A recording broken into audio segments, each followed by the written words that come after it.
ఆశని నెరవేర్చారు.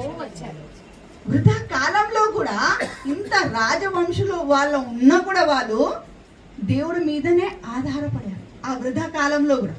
కానీ దేవుడు వాళ్ళకు ఏం చేశారు? వాళ్ళ ఆశని నెరవేర్చారు.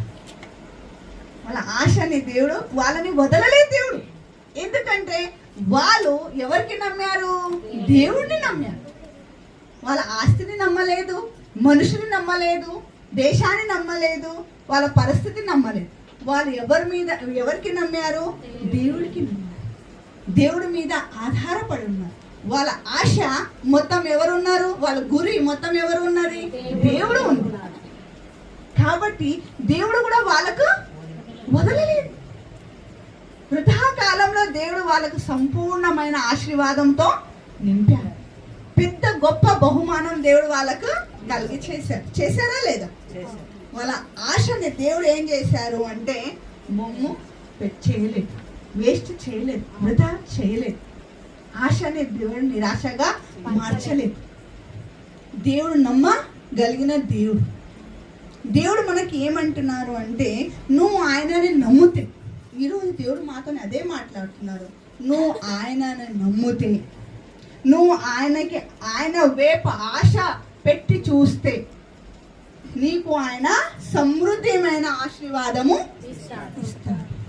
సమృద్ధిమైన కృపని నీ మీద కుమ్మరిస్తాడు. నీకు ఎంతో పెద్ద బహుమానం ఆయన నీకు ఇస్తాడు. సంపూర్ణమైన విమోచన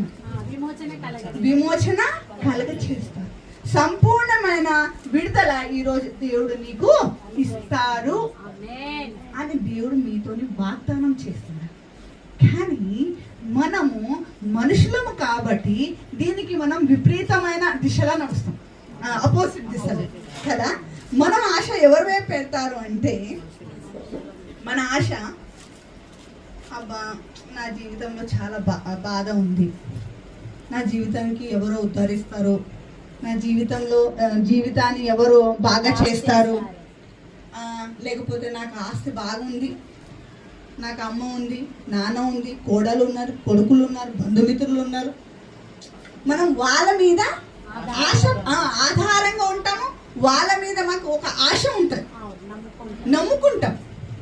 కానీ దేవుడు ఇక్కడ ఏమంటున్నారు అంటే వాళ్ళ మీద మీ ప్రేమ, మీ ఆశ శాశ్వతమైనది కాదు. అలా అని ఇక్కడ అలా అంటున్నారు. మీ తమ్ముడిని ప్రేమించవద్దు, మీ అక్కని ప్రేమించవద్దు, మీ బంధుమిత్రుని ప్రేమించవద్దు అంటులేరు. కానీ